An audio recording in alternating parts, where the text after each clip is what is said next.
crowd 2 group ထဲမှာ crowd 2ရှိတယ် perspective crowd 2ရှိတယ် slide 2ရှိတယ် okay now perspective crowd 2ကိုကျွန်တော်သွားကြအောင်ကျွန်တော် perspective crowd 2နဲ့တစ်ချက်ဖြတ်ကြည့်မယ်ပေါ့နော်ဥပမာဒီမှာဒီပုံလေးပေါ့နော်ဒီပုံလေးမှာ perspective ပုံစံမျိုးဖြစ်နေရပေါ့နော်ဖြစ်နေရဆိုတာကျွန်တော်ဒီဇိုင်းလေးထားတဲ့အတွက်ကျွန်တော် perspective ကပေါ်လာတဲ့သဘောပေါ့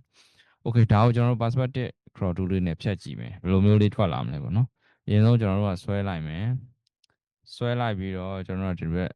တောင်လေးရွှေ့လို့ရတယ်ပေါ့နော်ကိုလိုချင်တဲ့အနေထားရအောင်ရွှေ့မယ်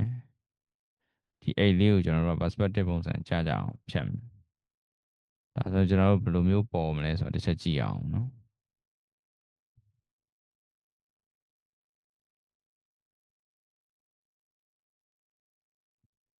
okay လေးကိုကလာဒါကို enter နှိပ်လိုက်မယ် enter နှိပ်လိုက်ဒီလိုမျိုးပေါ့နော်သူကဘယ်လိုမျိုးလဲဆိုတော့ကျွန်တော် perspective ကိုဆွဲလှည့်လိုက်တဲ့ပုံစံမျိုးပေါ့နော်ဒါပေမဲ့သူ့ရဲ့ဒီ shape တော့ပြတ်သွားတယ်ပေါ့နော်တကယ်မူရင်း shape တော့မဟုတ်ဘူးပေါ့နော်ဒါသူလုံးလို့ရတဲ့ပုံစံမျိုးကိုဖန်တီးပြီးတော့ပေးလိုက်တဲ့ဟာမျိုးပဲဖြစ်ပါတယ်သူ့ရဲ့မူရင်းဟာတော့မူရင်း shape ပုံစံမျိုးတော့မဟုတ်ဘူးဒါတော့စာအုပ်တွေစာရွက်တွေပေါ့ဥပမာဒီစာမျက်နှာလေးဒီရှေ့ကစာမျက်နှာလေးကိုကျွန်တော်ဖြတ်ယူကြည့်ကြမယ်တစ်ချက်ဖြတ်ယူကြမယ်သူ့မှာလည်းဒီမှာ word height resolution ပေးထားလို့ရတယ်ပေါ့နော်ကျွန်တော်ခုနတိုင်းပေးကြည့်လိုက်မယ်73 20 300 pixel inch ပေါ့နော် okay ဒီထက်ကစာမျက်နှာလေးကိုကျွန်တော်တစ်ချက်ဖြတ်ကြည့်မယ်ပေါ့နော်ကျွန်တော်ဘယ်လိုတွေရမလဲတစ်ချက်ကြည့်ကြအောင်ကြတော့ဒီ cropping ကတော့အရင်အသုံးတော့နည်းပါတယ် perspective cropping ရတာပေါ့နော်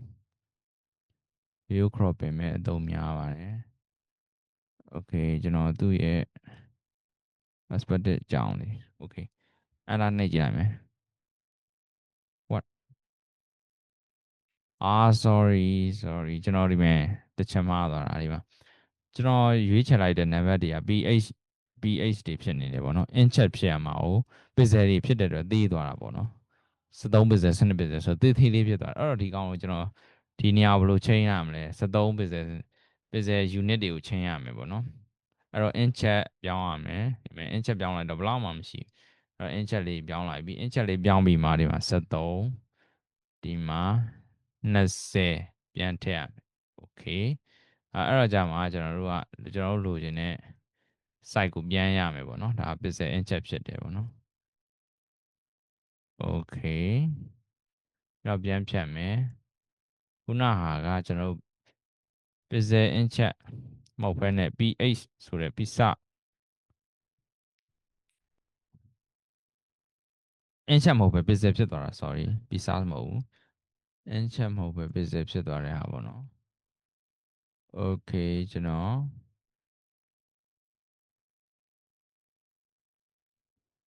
enter နှိပ်လိုက်မယ်ဘယ်လိုမျိုးပေါ်လာမလဲသူကဒီစာမျက်နှာကိုဆွဲလှည့်လိုက်တယ်ပေါ့နော်ဆွဲလှည့်လိုက်တယ်ဒါပေမဲ့ပုံကြီးကအရင်ကောင်းနေတာဆိုမကောင်းဘာမှမလည်းမသိမပေါ်ဘူးပေါ့နော်ဒီထက်ကဟာသူဆွဲပြီးလှည့်လိုက်တာပေါ့နော်ကျွန်တော်ကဒါနားလဲအောင်ရှင်းပြတာပေါ့နော်ဒီအရင်အတုံးတဲ့တာမျိုးတော့မဟုတ်ဘူးဒါပေမဲ့ perspective နည်းနည်းလွဲနေတဲ့စာရွက်လေးတွေစာအုပ်လေးတွေမှာဒီလို cropping လေးကိုသုံးပြီးတော့ကိုကအတဲ့ပုံစံမျိုးပြန်ယူလို့ရနိုင်တာမျိုးပေါ့နော်ကျွန်တော်ဒီမှာလောက်ပြထားတဲ့ဟာကျွန်တော်ရိုက်ထားတဲ့ထဲဟာတွေဖြစ်ပြီးတော့အတဲပုံတော်တော်ကြီးစောင်းစောင်းကြီးဖြစ်နေတယ်ပေါ့တော်တော်ကြီးစောင်းစောင်းဖြစ်နေတဲ့အတွက်သိပ်ပြောမသိတာဘူးနည်းနည်းလေးစောင်းလောင်းလေးတွေကိုပြန်ပြီးတော့တဲ့တာမျိုးဥပမာထားပါတော့စာအုပ်တော့ရှိရပေါ့နော်စာအုပ်ကဒီလိုစောင်းဒီလောက်စောင်းလောင်းလေးတွေကိုအတဲပုံစံမျိုးဖြစ်အောင်လုပ်နိုင်တယ်ပေါ့နော်ဒီလိုစောင်းလောင်းလေးတွေဒီလိုအတဲပုံဖြစ်အောင်ရနိုင်တယ်ဒါမျိုးဆိုရင် cropping လေးကိုသုံးပြီးတော့နည်းနည်းလေးနီးစပ်တဲ့ perspective crop ကိုသုံးပြီးတော့နည်းနည်းနီးစပ်တဲ့မျက်နှာပြင်ကိုပြန်ရနိုင်တာမျိုးပေါ့နော် okay ဒီနေ့တော့ဒီလောက်ပါပဲ cropping tool လေးကိုလည်းစမ်းကြည့်ပါမသိရရှိရင်မေးခဲ့လိုက်ပါ okay ကျွန်တော် channel ကိုစောင့်ကြည့်တဲ့အတွက်ကျေးဇူးတင်ပါတယ် like လေးတယ်လောက်သွားပါအမြဲတမ်းတင်တာတွေကိုကြည့်ရှုနိုင်ဖို့ဖြစ်ပါတယ်ခင်ဗျ okay အားလုံး bye bye ပါ